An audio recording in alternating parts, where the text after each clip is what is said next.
Hey guys, this is Jesse with the Common Man again. This is your CBD guy. We're bringing another candidate here for City Council at Large, Deanna King. She's running for City Council at Large, and so we're going to bring her in. She's our next in our series, and I'm going to turn it over to her and let her tell you all about herself. Deanna? I appreciate it, Jesse. Thank y'all for tuning in. My name is Deanna King, actually Deanna Michelle King, and I'm running for City Council at Large. And the reason why I decided to run is our city needs help. Our infrastructure is cratering. Everybody can tell that we need help with the streets.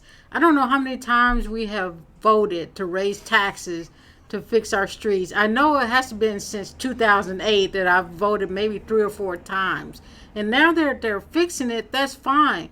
But the problem is, when you ask the voter to raise the taxes, you expect to see, something in return pretty quickly, not 10 to 12 years later. Now, I know we have a new city manager, Sononi, and he seems to be doing okay.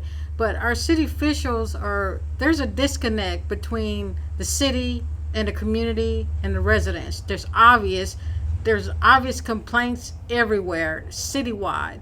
And it's just like, y'all need a voice, pretty much.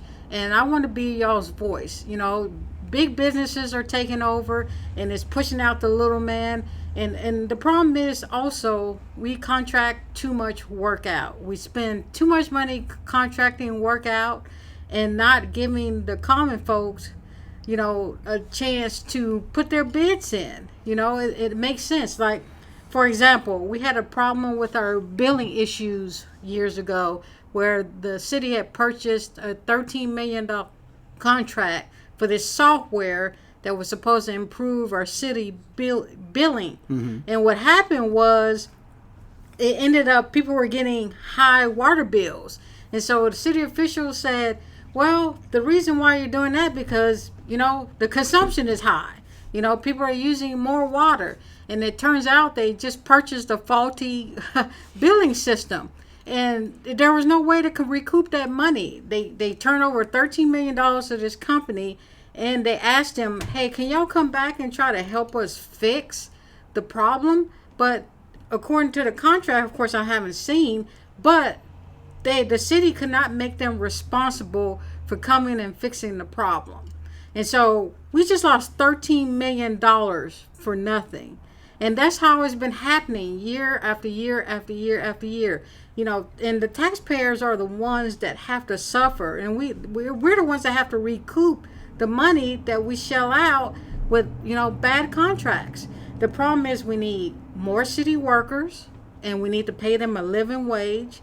And I hear a lot of people say, well, the reason why we're contracting work out right now is because we are behind. But that's the problem. When are we not going to be behind? So we need to hire city workers, quit contracting work out. And that money stays within Corpus as well. I remember years and years ago, we used to have city trucks everywhere maintaining. Now you'll see trucks in the city nowadays, and they don't even have labels on their trucks. That's contractors. And that means that money is going elsewhere. And that's not the way it should be. And my problem is, also another thing I would like to fix is they have city council meetings during the day. And that doesn't give regular folks to go and be there and participate. Of course, now we're during a pandemic, so they're having people call in. But it's getting to the point, I believe last week's city council, no one even signed up to call in. So I'm wondering if people are not concerned anymore, or they're thinking, well, this current city officials are not going to do what we want to do anyway. And by example, we have the desal plant that they want to put, which is supposed to, convert, salt into drinking water. And it's supposed to be beneficial to us if there's a shortage in water, which I don't think we've had that in years, first of all. But my problem with that is you get a desal plant, you're dumping toxins into the bay, in the Corpus Christi Bay. You're killing fish and you're killing plant life. And another thing is we were just sued by the Environmental Protection Agency for dumping sewer water that was backed up into the bay. And then you add a desal plant on top of that. then you're going to have more toxins. And being sued by the EPA, we were fined $1.1 million. And then we had to have a certain amount of time to fix the pipes so they won't back up. And then you turn around and then you want to decel, and you know that's going to back up into the bay also. It just doesn't make sense to me. I think that we're not doing our research properly, which from what I understand with the decel, they may have plans for it now where they're going to put it, but at the time they didn't know where they're going to put it.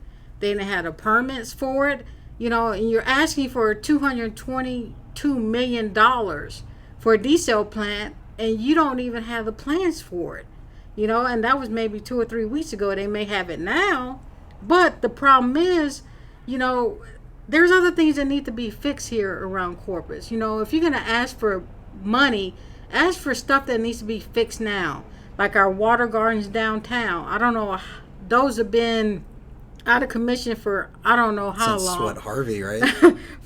Since Harvey. And then we had those the water fountains down there. That's pretty. That's not in operation. Then you had the little windmill little things that's supposed to be, as a decoration down there, and they don't have the money to keep that.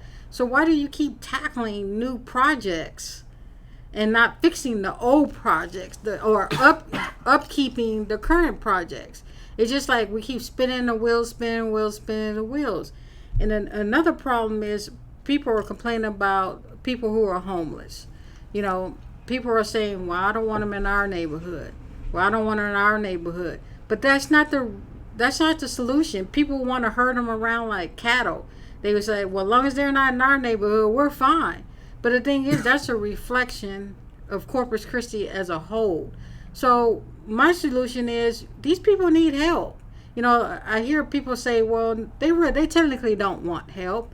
The thing is, have you gone out to talk to them to see what they need? A lot of them, they have mental issues, they got substance abuse issues, and you have to address those underlying issues. Of course, the city has nothing to do with the Memorial Hospital, but that's more of the county. But my suggestion was to use the Memorial Hospital, but the county has other plans for it. That Memorial Hospital has rooms, it has a cafeteria.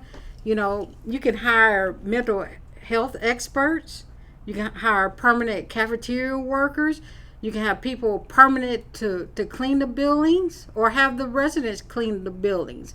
But don't contract any of that work out, because there you go again, spinning your wheels. But that's where the city and the county needs to work together, work across the board. County commissioners, they want to use the Memorial Hospital for something else. They want to spend $26 million to knock it down, and which doesn't make any sense to me. That building has survived I don't know how many hurricanes, so apparently it's pretty good. It can withstand anything. Right. Obviously, it's still holding up pretty good. Yeah, it's still holding up pretty good. And my thing is, all city officials, whether city or county, we need to work together to get this city back together. We really do. And our water supply is another issue. Not a lot of people can afford bottled water. I remember I used to be able to just drink out of the hose, in the backyard. That's right. I wouldn't even trust to do that right now. And I know we got lead in our water, and that's another issue. It's just like we need to tackle issues that are problems right now. We don't need to be taking on new projects and adding on new problems. And that's what's happening year after year after year. It doesn't matter who's the city council. We've had people that have been there for years, and I can't say they haven't done well, but it's just time for a change. It really is. And don't wait until the next 2 years or the next 4 years decide, I want to do something about it and vote. No, this is the time right now for change, on a national level, on the state and the local level. I was more concerned about my national, because I said, the presidency and vice president, that's more important. But then when I actually got into the background of Corpus Christi, I'm saying I live here, so that's just as important. And that's why I want to run for city council at large, because every area of Corpus Christi is important to me, not just my district, every area. Because if one area is bad, that's a reflection of the whole city. And then that's the reason why I started. I decided I battled with myself back and forth, whether to do this or not, because I was always in the background helping people, and I said, well, they can do it, and I would just be their helper. But then, I prayed about it, and I said, I guess it's time for me to be in the forefront, and then have people push me into things that I need to do. And if you elect me, hold me accountable as well. I'm not going to say I know everything, because nobody knows everything. There's smarter people than me, thousands, I'm pretty sure.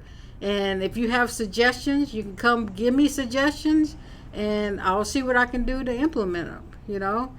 I'll do the best that I can. And that's what city officials are supposed to do. A citizen or resident should be able to come to talk to city officials and say, hey, these are the problems that we're having. Can you help us fix it? But what they usually get is, we got other things to tackle first. Well, what other things do you have to tackle first? The residents are telling you. They're living in that area. So they're telling you what the problems are. Why not listen to them? And that's why I decided to run for city council at large. Awesome. That sounds good. Deanna, what's the best place to find you? If people want to find more information about you or reach out and contact you, what's the best way to get a hold of you? Well, Facebook, I could say I'm always on Facebook. You can look up Deanna Michelle King, and it's candidate for city council at large. You can get me on my personal page. You can send me a private message. It doesn't matter to me. I will respond. I don't think I haven't responded to one. I usually respond to all of them. It may not be right away, but I will respond to them. Awesome. I think that's perfect.